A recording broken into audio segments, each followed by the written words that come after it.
What is going on, everyone? My name is Andy. Welcome back to another Euro 2024 fantasy video. In this one, it's some of my final thoughts ahead of the Matchday 1 deadline, where I'm basically going to go through a bunch of your questions and try and help you out, and also run you through how my team is currently looking as well. This video has been sponsored by Opta's Euro 2024 Super Bracket game, up to $500,000 to be won there. More on that later. All right, let's start with this one. Are we overestimating Mbappé and Kane by calling them essential? Serbia and Austria aren't pushovers. There's more differential forwards with much easier fixtures.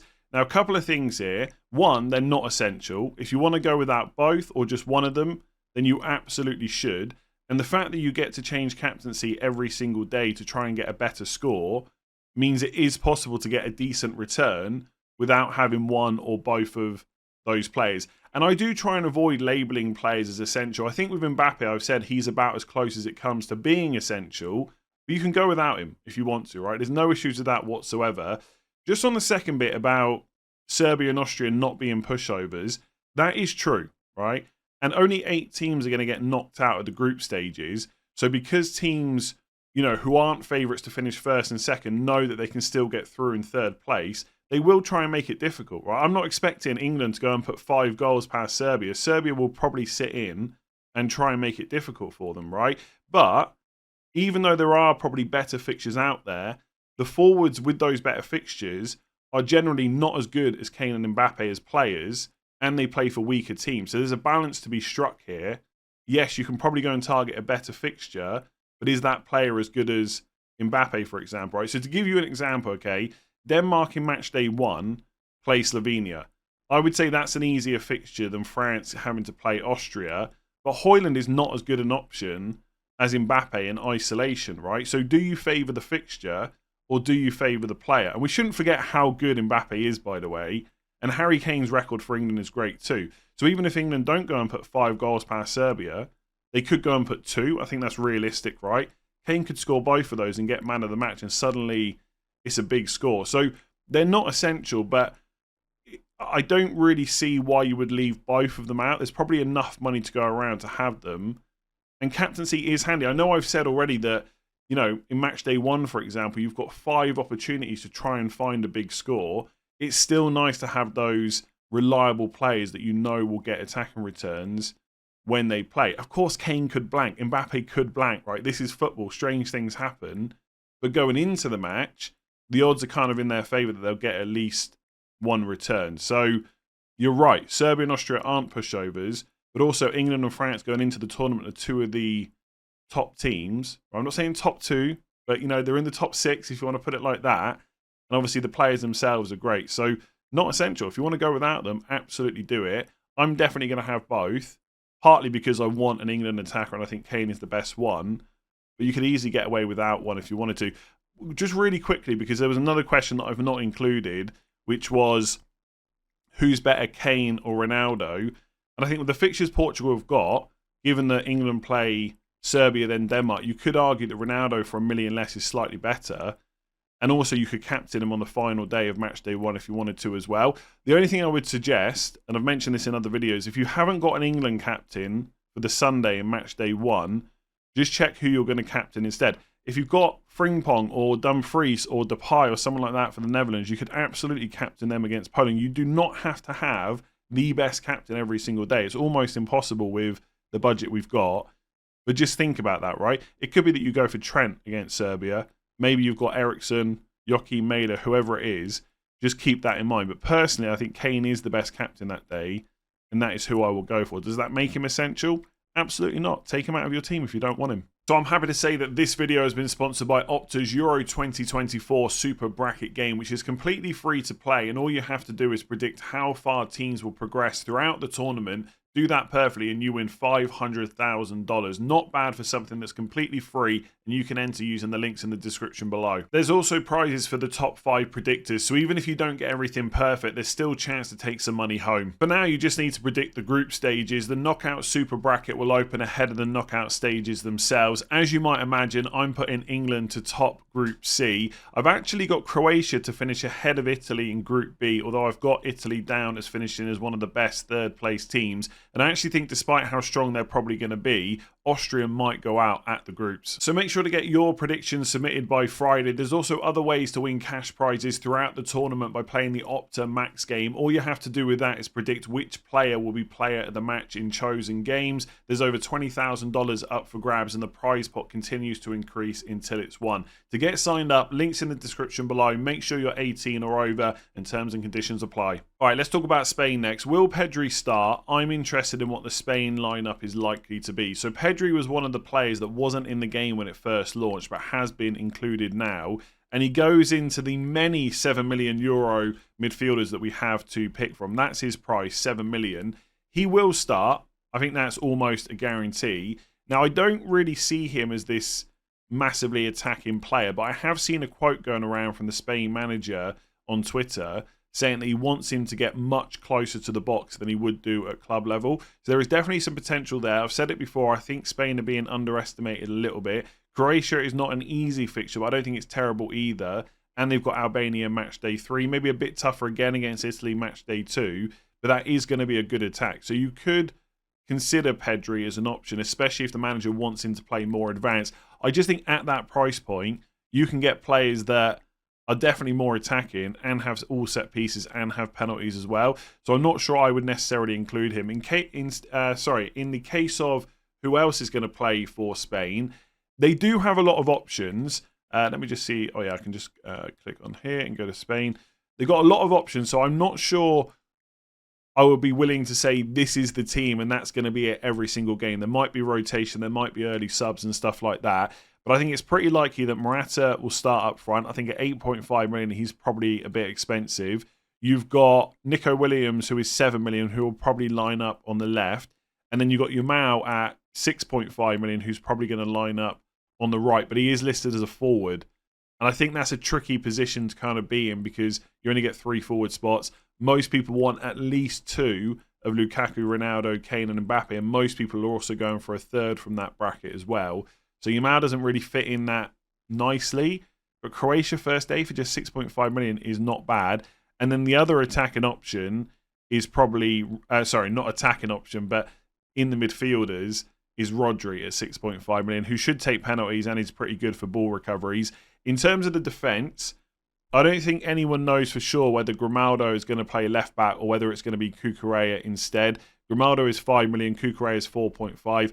I just think there's not enough certainty there. And as much as I don't mind the Spanish attackers, I'm not sure I'm that keen on having a defender for Croatia and Italy. I mean, they might do all right, but I just don't think I would go there. And apparently Laporte has picked up an injury, and so Nacho might start instead. So I think from an attacking point of view, you're looking at Nico Williams, Morata and Yamal as the front 3. Pedri probably one of the more advanced of the midfield. And obviously Rodri in there for ball recoveries and possibly penalties too.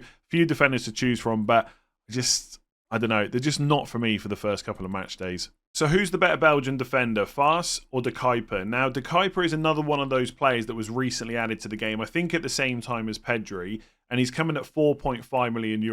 So he's 0.5 million cheaper than Castagna and 0.5 million more expensive than Fars. Now, if he's going to play, it's going to be at left back, and he can be pretty attacking. And I think that's what's got people excited about him.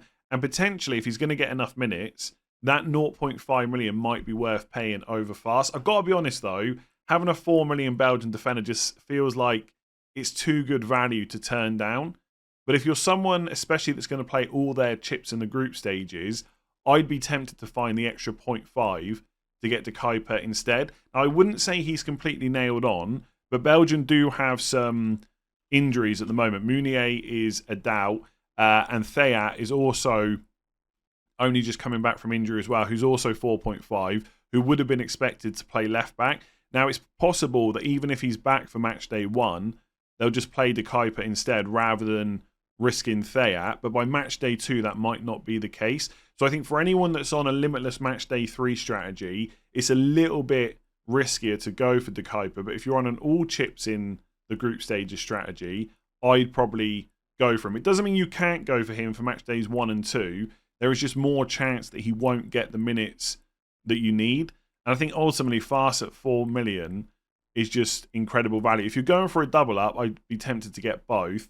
But I think if you're going for one, 4 million, like I said, it just feels too good to turn down for me. So what do you think about Frimpong as an option? Or is Dumfries the better pick? Or should we avoid both of them? Now, I have said pretty much the whole time in the build-up to the tournament that I would ignore Frimpong because you can't be sure about his minutes. And I still think that's the safest position to take. No one can guarantee that he's going to be in the first 11. But there is part of me that keeps thinking, if he does play, and there is a chance, he's going to play right wing. And having a 5.5 million player listed as a defender that's playing in the front three is very difficult to turn down from a fantasy football point of view. Now, personally, for my team, I'm probably going to go without because I'm on a strategy where I'm limitless match day 3 and Netherlands play France in match day 2. Plus, there's just lots of really good cheap defenders as well.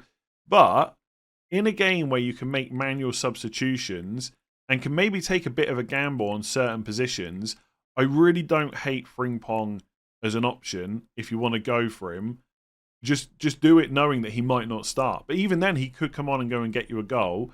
And if he doesn't do anything, he tends to play early in the match days. You can always sub him out for someone else. Now, you need to be careful that you haven't got like 7, 8, 9 players where you're thinking the same thing. If they don't do well, I'll just sub them out. Because at some point, you want a steady, reliable option that's got a great chance of getting you some returns. But having the old gamble here or there is not terrible in this kind of format. Plus, it's a short tournament, right? It's only 7 match days. Your rank history is not going to get saved or anything like that. I'm starting to come round to, if you want Frimpong, you should just go for him. I'm probably going to ignore him still, but if he plays, it's probably going to be right wing. With Dumfries, it does look like they're going to play a back 4 rather than, wing back system, which is where Dumfries has been great.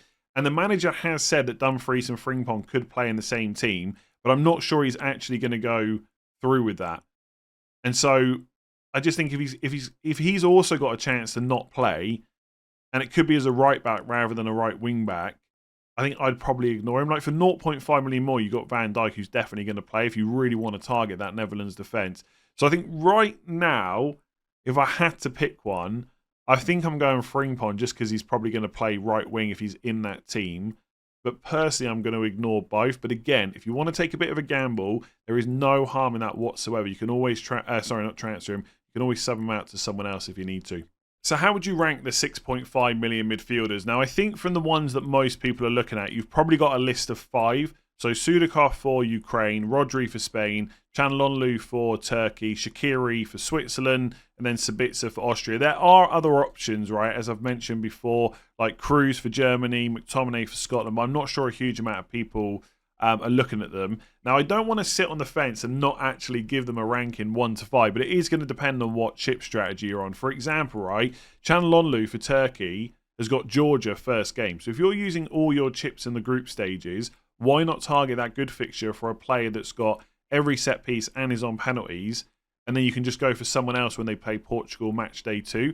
If you're someone that's limitless in match day 3 and you want a team for the first 2 match days, then maybe I'll be slightly less interested in someone like him. Sabitzer, I think, is potentially great because I think he's going to take some set pieces and be on penalties, but he plays France first game. Poland could be great, but I'd just be a little bit worried about France. Now, again, we do have manual substitutions. If Sabitzer doesn't do anything, you can bring him off. But again, you do need to be careful about how many players you're putting in your team like that. So for me, I'd probably ignore him. Shaqiri is potentially very good. Not so great at club level now, but for country, always performs. Probably on penalty still. Hungary first game, Scotland second game. I really like him, but there was a tweet going around that I saw that said he might not be able to play like 90 minutes every kind of 3 to 4 days. And obviously that's a bit of a problem when you're in a tournament. Now, he's almost certainly going to start, but he might get subbed off early. Might not be an issue, but it's something to consider. Rodri is fine.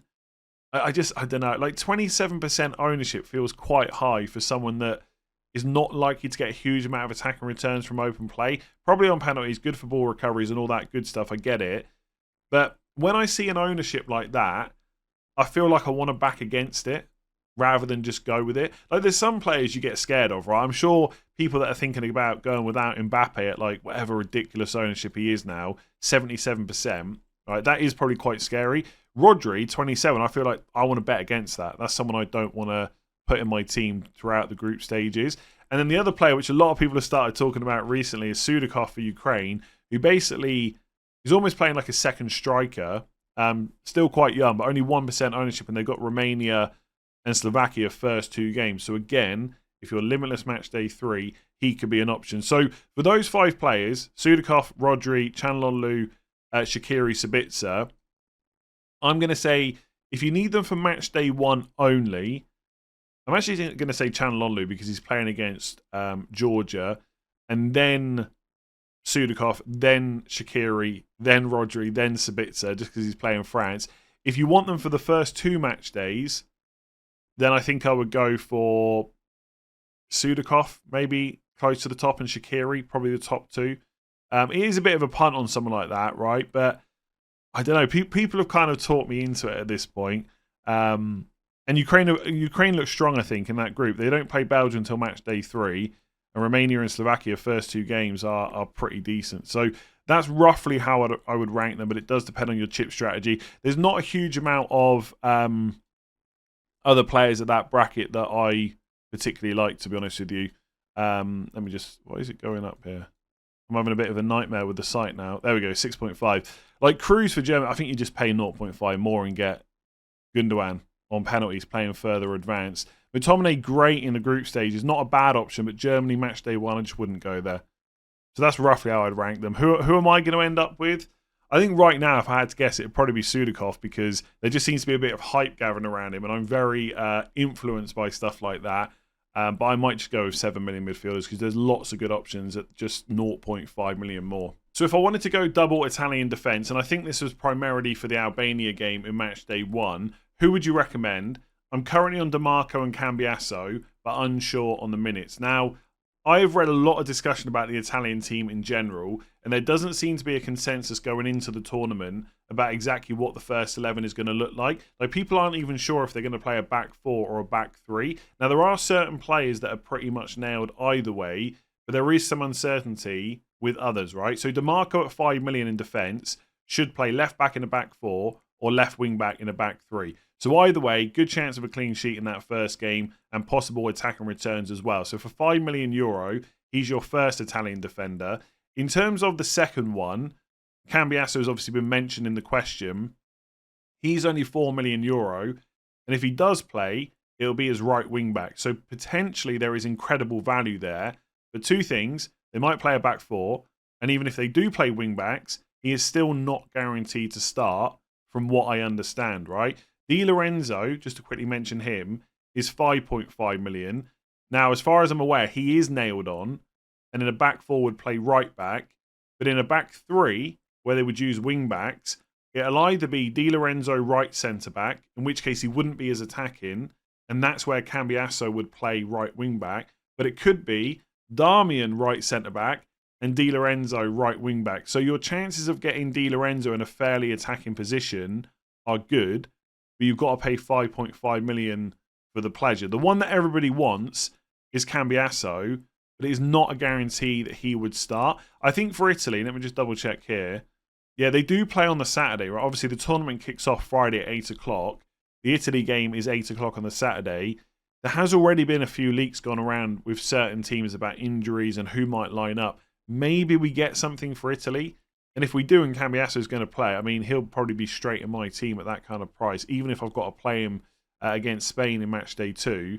But it's not a guarantee right now. In terms of the centre-backs, I think Buongiorno is, let me just check here, 4.5 million. I'm pretty sure he's going to play. And please, if you're an Italian fan, correct me in the comments below if I'm wrong. But I'm not sure it's still 100% certainty. For me, I think for match day 1 in particular, there is incredible value to be had in that Italy defence somewhere. I just wish we knew for certain. Like with England, you know exactly what the back 4 is going to be. I think for France as well, we pretty much know what it will be if they're all fit. Italy, we're just not 100% sure. So DiMarco's the one, and then either you pay for Di Lorenzo or you go for Buongiorno. Cambiasso's the one that everybody wants, and maybe he's worth the risk for 4 million, but it is not a guarantee he will start, unfortunately. So which teams would you target for match days 1 and 3 if you're on Limitless match day 2? So I'll go through some of the more obvious teams first of all, one of which is England. On paper, their toughest game is probably Denmark in match day 2. And in 1 and 3, they've got Serbia and Slovenia. So they are a team to look at. The bigger problem you're going to have on this strategy, and I'm not saying that you shouldn't go for it, right? There's lots of viable ways to play this game, is knowing what the rotation is going to be like in match day 3. Like, it's easy to sit here now and say go for, I don't know, Kane, Saka and Gay, but it's possible that one or more of those players might be rotated in match day 3, depending on how the first 2 games have gone. But in theory, England definitely a good team to target. I think Portugal, no matter what strategy you're on, are always worth looking at. But in particular for the limitless match day 2 option, Turkey is probably their toughest game. So you get Czech Republic match day 1 and Georgia match day 3, which is probably their easiest game. So Portugal definitely worth looking at. I think the 2 teams that, like 2 of the stronger teams that people on other strategies will ignore a little bit more are France, because you dodge the Netherlands game. So you get Austria match day 1, Poland match day 3. And obviously the Netherlands themselves, you skip that France game in match day 2. I think France are quite tricky outside of probably Mbappé and Theo Hernandez. If he's fit, they are the 2 that I would look at on this strategy. Everyone else, because of possible rotation and not knowing the minutes right now, I think you'd have to ignore. And then I guess it's a similar situation with Netherlands, right? Ideally, you'd want to go for them because it's Poland match day 1 and Austria match day 3, like I've said. But as we've already discussed in this video, will it be Frimpong that gets the minutes? Will it be Dumfries? You know, Depay up front, definitely good. Van Dijk, definitely nailed. Verbruggen, 4.5, I would definitely have in on this strategy. And maybe you take a risk with one of Frimpong or Dumfries. But again, it's not a guarantee. We're probably going to know more by match day 2. And obviously, that'll be when you're using the chip. So I think, in general, England, Portugal, definitely. I think France and Netherlands come out even better on this strategy if you can get the players right. In terms of other countries to target, maybe who aren't being talked about as much, of course, you've got Denmark. So players like Højlund, let me spell his name right. Højlund, for example, if you want to go for a cheaper forward, like a 7.5, you skip the England game. So he could be pretty good. Alexander Barr, right wing back. Joachim Mæhle, left wing back. There is possible rotation there, but they could both be options. Christian Eriksen as well would become much better on this strategy than maybe he is for other ones. I'm just looking at the notes I made. Italy, definitely, and Spain, because you dodged the Spain and Italy game in match day 2. So I think you probably go for a few more players. Like if I was on this strategy, let me just check here. I don't know, like Unai Simon, for example, should be the goalkeeper. I mean, he's 5.5, so maybe you wouldn't go there. But why can't I get this name right? Norman. I don't know why I keep messing up the surname. 4.5 million. I'll just spell it right. LE space NORMAND, right? 4.5 million euro defender for Spain. You'd have Croatia and then Albania in match day 3. You skip Italy. So I think either way, whatever strategy you're on, you are probably going for some England, some Portugal. But France, Netherlands, Spain, Italy in particular get better from the top side. Denmark also worth looking at as well. That's where the majority of your players are going to come from. So nice and simple, and a few people have asked me this one. Is Saka going to start? Now, all I can say is what I've said previously. When Saka is fully fit and available, he is absolutely first choice for England in that right wing position. Cole Palmer is great, and he will get minutes in this tournament, but he will not start ahead of Saka. It might happen in match day 3 because of rotation, but match day 1, 2, round of 16, quarterfinals, wherever England get to, Saka will start if he's fit. Now, he did have an issue at the end of the Premier League season. He missed the last game for Arsenal. He only played 25 minutes off the bench in the last England friendly. So I guess there is some slight concerns there for people. But there has been no mention of him being a doubt in the media. And stuff like this always comes out for England. Like yesterday, for example, John Stones was quarantined. Today, he's back in training. We know that Trent is in pole position to start in midfield. If Saka was a major doubt, it would be being talked about. So I'd be really surprised if he doesn't start in match day 1. Now, because of the emergence of Cole Palmer, because Jarrod Bowen's also in the squad, we might see Saka get subbed off a bit earlier than we used to. But even then, I think he'll get enough minutes to warrant that 8.5 million price tag. In general, with the England attack, Kane is the one to go for, right? If they're going to score a goal, it's usually through him. But I would say there's probably more doubts about Foden's starting position than there is for Saka. I've said that before. I'm like 99.99% certain Saka and Bellingham will start. With Foden, it's more like 90, 95%. So unless we hear anything else between now and the deadline, I think we can assume that Saka will start. If he is a doubt, they may rest him and just play Palmer instead, who has impressed in the friendlies he's played in. But Saka is 100% first choice, and as far as we know, he's fit to start. So Gündoğan or Wirtz, what are the pros and cons for each? So I'll keep this nice and simple. Gündoğan is cheaper, he's 7 million, whereas Wirtz is 7.5, and Gündoğan is on penalties as well. Now, someone said in the comments the other day, Germany might not get any penalties, right? I completely understand that, and you shouldn't just pick players because they take penalties, but it can be an added bonus. And I think Gündoğan playing in that number 10 position could be decent, especially when he's a little bit cheaper than like Wirtz and Musiala. It's worth saying that Gündoğan has not done that well in that position so far. No attacking returns. Lots of German fans don't even want him to start, but he is going to start against Scotland in that number 10 role, and I think Germany will be better once the tournament starts with home advantage. With Wirtz, he's probably a bit more attacking from open play and has been absolutely incredible, especially at a club level. So you would think that he's going to come into this tournament and do really well. So I would say more chance of Wirtz getting a goal from open play, but it might not matter if Germany go and get a penalty or two throughout the tournament. And also there is a saving of 0.5. If right now you said to me, whatever the rest of your team is, you can have either Gündoğan or Wirtz, it doesn't matter about the price, then it'd be a lot tougher. And I think I would probably lean more towards going for Wirtz. But every team I put together, there's never that 0.5 spare. And I'm more than happy to have Gündoğan and just gamble that when we get into the tournament, he will do better. We know he's a good player, and maybe it hasn't quite worked out so far in this role, but he can deliver. And so that's what I'm hoping for. So Gündoğan's the one for me, but Wirtz is also an incredible option. So for this question, I've bunched a few together because they kind of tie in with each other, and I have covered them a lot, but the questions keep coming in, so I'm just going to go through it quickly again. Can you only make subs before the first game of the day? Can you change captaincy between games or just day by day? And then another question that wasn't asked this time but keeps coming in. Can you sub in or captain players that have already played? Now on that last one, absolutely not. If you captain a German player and they get 10 points and then every other captain after that gets 5 and you want to go back to your German captain, too late. Once you twist, it's done. And once a player is played, you cannot bring them off your bench either. Because ultimately, that would be too easy, right? So that's not possible. In terms of making subs and captaincy changes, they have to be done before the first game of that day, okay?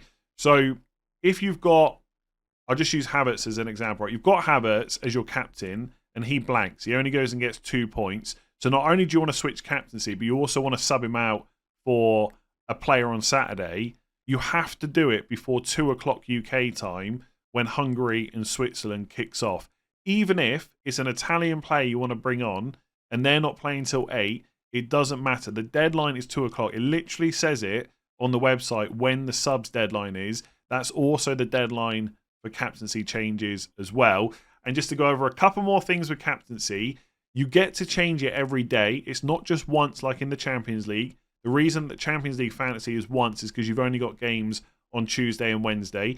So you can captain someone for the first game on Friday, another captain on Saturday, another one on Sunday, etc. But only one player will remain doubled by the end of the match day. So if you hit a big score somewhere along the way, let's say you captain Frimpong against Poland on Sunday and he gets 15 points, that's probably enough to stick. So you wouldn't switch, in most cases, the captaincy to, say, Lukaku or Mbappé for Belgium or France, even though they're playing afterwards, because you might captain them, they might only get you 10 points, and therefore you've lost 5 from Frimpong. So I think that's it. There's 5 captaincy opportunities on match day 1. For match day 2, there's only 4, because there's 4 days within that match day, and obviously that will get less and less as you go throughout the tournament. But I think that's it on captaincy and sub changes that I can think of. Like some people keep saying to me, you want to have your cheap subs playing earlier in the match day. But I don't think it makes any difference, right? So, for example, Sivert Gjertsås from Georgia plays on the last day. So some people keep saying to me, you wouldn't want to bring him on. But ultimately, at that point, you've already played your better midfielders. If they haven't performed, you're still going to want that last throw of the dice. So ultimately, you do want players playing on different days, and same with captaincy. But it doesn't matter massively, unless I'm missing something, which day they play, right? So, for example, if you've played, I don't know, Rodri, that's a bad example. Let's say it's Saka, right? And he's blanked. Then, of course, you want to bring Jack Vedetza on. You might as well try and get at least one attack and return from him. Worst case, he blanks and you've got the same score as Saka. So I think that's it for subs and captains. If I missed anything, let me know in the comments below and I'll try to reply to as many as possible. So I just want to quickly run through how my team is currently looking. I'm just like every other Euro 2024 fantasy manager right now, making constant changes. But I think I'm getting quite close to what the team is going to look like ahead of tomorrow's deadline. Not a huge amount of changes from yesterday's team selection.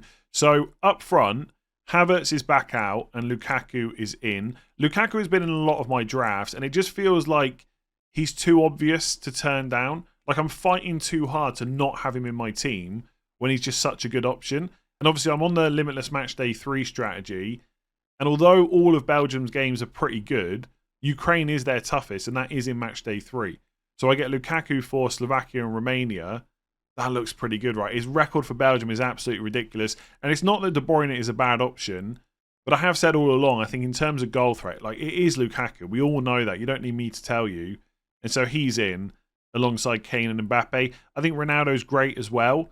But for me, Mbappé, like I said, is as close to essential as you're going to get without actually being essential. And I have to have Harry Kane. Like, I'll admit, I'll tell you now, there is bias in some of my choices. I want 3 England players in my team if I can. And in terms of attackers, Kane is the one. I mean, he's just a good option anyway, right? That's why he's so highly owned. But I want him in. In midfield, I've gotten rid of one of my €7 million midfielders. At one point yesterday, I had 4. I think there's lots of good options. But I don't. In a game where you can make manual subs, I don't know whether I need the 4th when I can just get Jorginho and upgrade my defence instead. And Jack Vedetza at Georgia, good option at 4.5. Seren as well for Slovenia at 5. Not bad options. But again, with Jorginho, you've got a great fixture against Albania Matchday 1 and a chance, even if it's a small one, that he's on penalties. And if he is, and I've turned that down for just 5 million, and they end up getting one against Albania and he takes it, then that's going to feel like a regret. And it has allowed me to change Vidma in defence, who's 4.5, to Cancelo, who I think is just such a good attacking option. I'd love to go for someone like Frimpong instead. But I think with that France match in Matchday 2 and slight doubts over his minutes, I just want to go for Cancelo instead. 3 goals during qualifying. It just makes too much sense. The 3 €7 million midfielders I've got right now are Gündoğan, who's been in the team the whole way. He's not going anywhere now. Szoboszlai, who is just such a good all-rounder, plays advanced penalties, set pieces, Switzerland first game, and Kvaratskhelia for Georgia. Now, he also should take penalties and probably a lot of their set pieces too. So I like him as an all-rounder as well, and they don't play Portugal till Matchday 3. So Georgia aren't really that favoured in general, but if anyone's going to pull them through, he is the man to do that, right? Xavi Simons, is he definitely going to start? Well, if Frimpong does, then he wouldn't. Mudryk maybe. Sudakov for 6.5 million. All these players are under consideration, but they are the 3 that I've gone for right now. Should all be on penalties. And in the case of Szoboszlai and Kvaratskhelia, are kind of like the talisman for their teams. So which 7 million midfielder it is might change, but right now that's who I'm on. Szoboszlai does have Germany Matchday 2, but I feel like I'm probably going to be in a position where I could transfer him out if I wanted to. But if I can't, it's really not the end of the world to play him in that game. What if they get a penalty against Germany, right? And we can make manual subs, so it's not the end of the world if I have to play him. And then I've got Fernandes. He's been in every single draft. He's not going anywhere. Love the guy. Output machine, 9 million, great option. Defence, in terms of goalkeepers, I've got Pickford and Lunin, so I've actually reduced my goalkeeper spend a little bit. Lunin should be first choice for Ukraine. They've got 2 good fixtures first up. I'm probably going to go for Pickford, double up on England defence. The amount of conversation around England defence is making me worry a little bit, but I think it's being overplayed how weak it has become. I still think it'll be strong, and I still think most teams will stand off England, and so they will have a lot of possession and therefore not a huge amount of shots conceded. So Pickford's in alongside Lunin. I may go for Verbruggen and just get over the fact he plays France in Matchday 2, because I think for Matchday 1 he's a great shout. And again, if it doesn't work out, I can always switch to Pickford. But right now I'm on Lunin. Pickford could become Costa, but I really want 3 England players. I just do. It's fun to me, right? I know some people prefer to not have players from the team they support, because then if they win, it doesn't matter, right? You're happy anyway. I get that. But also, I feel like by not having 3, I'm not backing them. So I will go for 3. So Pickford and Lunin. My defence is Fast from Belgium, 4 million, definitely in. Mittelstadt, German, 4 million, definitely in. They're not going anywhere. Neither's DeMarco. I've got no money in the bank, by the way. I did say I had 0.5 yesterday to do DeMarco to Vardiol, but I kind of figured that there'll be a 5 million Croatian defender to go for. And also, I don't have to swap an Italy defender for a Croatian one. I don't have to target that Albania game. So if I get stuck, there'll be someone else to go for anyway. And if I do Szoboszlai to a 6.5, let's say, for example, Sabitzer for Austria against Poland, then Szoboszlai to Sabitzer lets me do DeMarco to Vardiol, and then that's my transfers sorted for match day 2. So I think I'm set up in a good position where I'm not... Look, if there's loads of injuries, I just wildcard anyway. But in terms of minutes and fixtures, I don't think I'm going to get massively stuck with the players in this team. I've got Cancelo, like I said, from Portugal. Great attacking option, should start no matter what. And then Trent, who's probably going to play in midfield. Like, Gay is a great value option at 4.5, but I want that more attacking defender. And you've got Theo Hernandez plays Netherlands, match day 2. Frimpong plays France, match day 2. Trent's got Serbia, then Denmark. I think that's a little bit better. And he's got attacking potential as well. And look, like I've said yesterday, if Trent needs to be sold because he's not going to start against Denmark, then I just sell him and DeMarco and I leave Szoboszlai in. So I think this is as close as it's going to get to the final team. Can I promise you this will definitely be the team I go through with at the deadline? No, because I am just like every other manager, constantly making changes. There'll be last minute panic over someone, but I think this overall structure looks pretty good for me. It lets me have 3 England, 2 Belgium, 2 Italians, 2 Germans. Like, it all around just looks pretty good. So pretty happy with it. If you enjoyed that video, make sure to give it a like. Hit that subscribe button if you haven't done so already. Make sure to check out the Opta games using the links in the description below and get those predictions submitted before the tournament kicks off tomorrow. Otherwise, I think that's it for me. I don't suspect there'll be any more videos tomorrow ahead of match day 1. I'm still not sure I'm going to do a deadline stream. Maybe, but not 100% certainty on that. Possibly. We'll see. There will not be deadline streams for the other match days. If I'm going to do it, it'll be match day 1 only. There will be content for the other match days, though. Team selections, previews, limitless guides, wildcard guides, and stuff like that as well. So make sure to subscribe if you haven't already. But deadline streams, possibly match day 1. After that, that will be it. Thanks for joining me in this build-up to the tournament. Hopefully you've enjoyed the content. If you're new to the channel as well, I do this all throughout the season for FPL 2. So make sure to check out that. Otherwise, yeah, I'm done. Good luck, have fun, enjoy it, and let's hope that England finally do it. They're not going to do it, are they? But hopefully they will. I'll catch you soon.